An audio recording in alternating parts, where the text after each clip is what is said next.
15 ದಿನಗಳ ತನಿಖೆಯಲ್ಲಿ ಇವರ ಸಾಧನೆ ಏನು? SITಗೆ ಕೇಳ್ತಾ ಇರೋದು. ತನಿಖೆಗಳು ಯಾವ ರೀತಿ ದಾರಿ ತಪ್ತಾ ಇದೆ ಎಲ್ಲ ಹೇಳ್ತೀನಿ.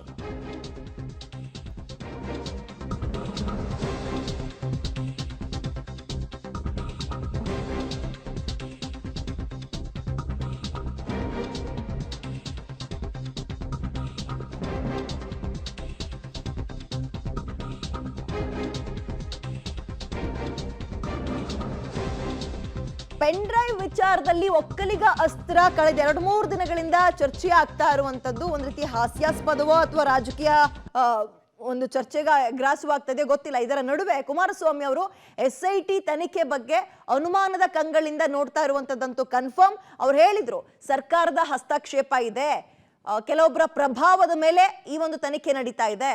ಹಾಗಿದ್ದ ಮೇಲೆ ಬರೀ ಪೆನ್ ಡ್ರೈವ್ ಅಲ್ಲಿ ಇರೋರ್ನ, ಅದ್ರಲ್ಲೂ ರೇವಣ್ಣ ಅವ್ರನ್ನ ಅರೆಸ್ಟ್ ಮಾಡೋದಂತೆ, ಇನ್ನೊಬ್ರಿಗೆ ಲುಕ್ಔಟ್ ನೋಟಿಸ್ ಕೊಡೋದಂತೆ, ಇದು ಮಾಡ್ಕೊಳ್ಳಿ. ಬಟ್ ಪೆನ್ ಡ್ರೈವ್ ಲೀಕ್ ಮಾಡಿದವ್ರ ಕತೆ ಏನು, ಏನ್ ಸ್ಟ್ರಾಟಜಿ ಮಾಡಿದಿರಿ, ಯಾವ ತನಿಖೆ ಎಲ್ಲಿ ತನಕ ಹೋಗಿದೆ, ಅನುಮಾನದ ಕಂಗಳು ಯಾವ ರೀತಿ ದಾರಿ ತಪ್ತಾ ಇದ್ದಾರೆ. ಇವರು ನಿಜಕ್ಕೂ ಈ ತನಿಖೆಯಿಂದ ಯಾರಿಗೆ ಶಿಕ್ಷೆ ಆಗಬೇಕು, ನಾನು ಡೇ 1 ಇಂದ ಹೇಳಿದ್ದೇನೆ, ತಪ್ಪು ಯಾರೇ ಮಾಡಿದ್ರು ಶಿಕ್ಷೆ ಅನುಭವಿಸಲೇಬೇಕು ಅಂತ. ಆದರೆ ಇಲ್ಲಿ ನಡೀತಿರ್ತಕ್ಕಂಥ ಒಂದು ವಾತಾವರಣ ನೋಡಿದ್ರೆ ಇವರಿಗೆ ಯಾರಿಗೂ ಶಿಕ್ಷೆ ಕೊಡಿಸದೇ ಬೇಕಾಗಿಲ್ಲ, ಪ್ರಚಾರ ಬೇಕು. ಅದಕ್ಕೋಸ್ಕರವಾಗಿ ಇದು ನಡೀತಾ ಇರ್ತಕ್ಕಂಥದ್ದು. ಇಷ್ಟು ದಿವಸಗಳಾಯಿತು, 15 ದಿವಸದಿಂದ ಏನು ಇವರ ಸಾಧನೆ ತನಿಖೆಯಲ್ಲಿ ಯಾವ ಸಾಧನೆ ಮಾಡ್ಕೊಂಡಿದ್ದಾರೆ ಅದೆಲ್ಲ ಮುಂದೆ ಅಲ್ಲಿ ಮಾತಾಡ್ತೀನಿ ಮೇಲೆ ನಿಮ್ಮ ಜೊತೆ ಫ್ರೀ ಆಗಿಲ್ಲ. ಯಾಕೆಂದ್ರೆ ನೆನ್ನೆ ಬೇರೆ ಮಹಾನ್ ಕೃಷ್ಣ ಬೈರೇಗೌಡರೊಬ್ರು ಎಂಟ್ರಾಗವ್ರೆ.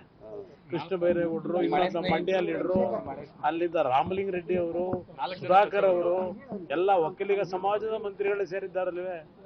ಹಿಂದೇನು ಇದೇ ರೀತಿ ನಾನು ಈ ಭ್ರಷ್ಟಾಚಾರದ ವಿರುದ್ಧ ಹೋರಾಟ ಮಾಡಕ್ ಹೋದಾಗ ಆಗ ನಮ್ಮ ಈಗಿನ ಸ್ನೇಹಿತರು BJP ಸರ್ಕಾರ ಇತ್ತಲ್ಲ, ಆಗಲೂ ಬರೀ ಒಕ್ಕಲಿಗರನ್ನ ನನ್ನ ಮೇಲೆ ಅಟ್ಯಾಕ್ ಮಾಡೋರು.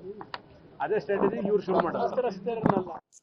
ಓಕೆ, ಇದ್ರ ಬಗ್ಗೆ ಮತ್ತಷ್ಟು ಡೀಟೇಲ್ಸ್ ನಮ್ಮ ಪ್ರತಿನಿಧಿ ಶ್ರೀನಿವಾಸ್ ನೀಡ್ತಾರೆ. ಶ್ರೀನಿವಾಸ್, ಪೆನ್ ಡ್ರೈವ್ ಪ್ರಕರಣ ಒಕ್ಕಲಿಗ ಅಸ್ತ್ರಕ್ಕೆ ಒಂದ್ ರೀತಿ ತಳಕ್ ಹಾಕೊಂಡಿರೋದು ಹಾಸ್ಯಾಸ್ಪದವೋ ಅಥವಾ ರಾಜಕೀಯವಾಗಿ ಇವರು ಎಳಿತಾ ಇದಾರೋ ಗೊತ್ತಿಲ್ಲ. ಇದರ ನಡುವೆ ಕೋರ್ ಕಮಿಟಿಯಲ್ಲಿ ಏನೆಲ್ಲ ಸಾಧ್ಯತೆಗಳನ್ನ ನಿರೀಕ್ಷೆ ಮಾಡಬಹುದು ಈ ಓವರ್ ಆಲ್ ಪೆನ್ ಡ್ರೈವ್ ಪ್ರಕರಣವನ್ನ ಗಮನಿಸಿದಾಗ? ಶ್ರೀನಿವಾಸ್, ವಿದ್ಯಾ, ಪ್ರಮುಖವಾಗಿ ಇವತ್ತಿನ ಕೋರ್ ಕಮಿಟಿ ಸಭೆಯಲ್ಲಿ ರಾಜ್ಯಪಾಲರಿಗೆ ದೂರು ಕೊಡುವಂತಹ ನಿರ್ಣಯವನ್ನ ಅಂಗೀಕಾರ ಮಾಡ್ಕೊಳ್ತಿದ್ದಾರೆ. ಪೆನ್ ಡ್ರೈವ್ ಕೇಸ್ನಲ್ಲಿ ಸರ್ಕಾರ ಏಕಪಕ್ಷೀಯವಾಗಿ ತನಿಖೆ ಮಾಡ್ತಿದೆ, SIT ಅವರು ಪಾರದರ್ಶಕವಾಗಿ ತನಿಖೆ ಮಾಡ್ತಿಲ್ಲ ಅನ್ನುವಂಥ ದೃಷ್ಟಿಯಲ್ಲಿ ರಾಜಭವನಕ್ಕೆ ತೆರಳಿ 3 ಗಂಟೆಗೆ JDS ನಿಯೋಗ ದೂರನ್ನ ಕೊಡುತ್ತೆ. ಪ್ರಮುಖವಾಗಿ CBI ತನಿಖೆಗೆ ಒಪ್ಪಿಸಬೇಕು ಅಥವಾ ನ್ಯಾಯಾಂಗ ತನಿಖೆಗೆ ಒಪ್ಪಿಸಬೇಕು ಅನ್ನುವಂತಹ ನಿಟ್ಟಿನಲ್ಲಿ ರಾಜ್ಯಪಾಲರಿಗೆ ಮನವಿಯನ್ನ ಮಾಡುತ್ತೆ ಒಂದು ಭಾಗ.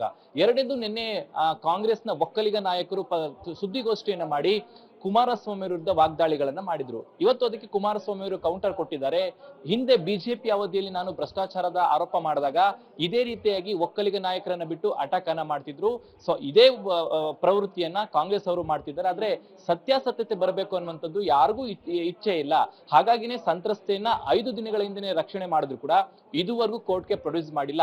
ಅವ್ರಿಗೆ ಬೇಕಾದಂಥದ್ದು ರೇವಣ್ಣ ಅವರನ್ನ ಮತ್ತಷ್ಟು ದಿನ ಜೈಲಿಗೆ ಇಡಬೇಕು, ಸತ್ಯವನ್ನ ಮರೆಮಾಚಬೇಕು ಅನ್ನುವಂಥ ನಿಟ್ಟಿನಲ್ಲಿ ಅನ್ನುವಂತಹ ಆರೋಪವನ್ನ ಕುಮಾರಸ್ವಾಮಿ ಅವರು ಮಾಡ್ತಿರುವಂತದ್ದು. ಹೀಗಾಗಿ ನಿನ್ನೆಯ ಕಾಂಗ್ರೆಸ್ ನಾಯಕರ ಪತ್ರಿಕಾಗೋಷ್ಠಿಗೆ ಒಂದು ರೀತಿ ಅಟ್ಯಾಕ್ ಮಾಡುವಂತದ್ದು, ಮತ್ತೆ DK ಶಿವಕುಮಾರ್ ವಿರುದ್ಧವೂ ಕೂಡ ಅಟ್ಯಾಕ್ ಮಾಡುವಂತಹ ಕೆಲಸವನ್ನ ಕುಮಾರಸ್ವಾಮಿ ಅವರು ಮಾಡಿದ್ರು. ಕೋರ್ ಕಮಿಟಿ ವಿಚಾರಕ್ಕೆ ಬರೋದಾದ್ರೆ ಸಭೆಯ ಬಳಿಕ ನೇರವಾಗಿ ರಾಜಭವನಕ್ಕೆ ತಲುಪಿ SIT ಮತ್ತೆ ಸರ್ಕಾರದ ವಿರುದ್ಧ ರಾಜ್ಯಪಾಲರಿಗೆ JDS ನಾಯಕರು ದೂರನ್ನ ಕೊಡ್ತಾರೆ. ವಿದ್ಯಾ, ಓಕೆ, ಥ್ಯಾಂಕ್ ಯು ತಮ್ಮ ಡೀಟೇಲ್ಸ್ಗೆ.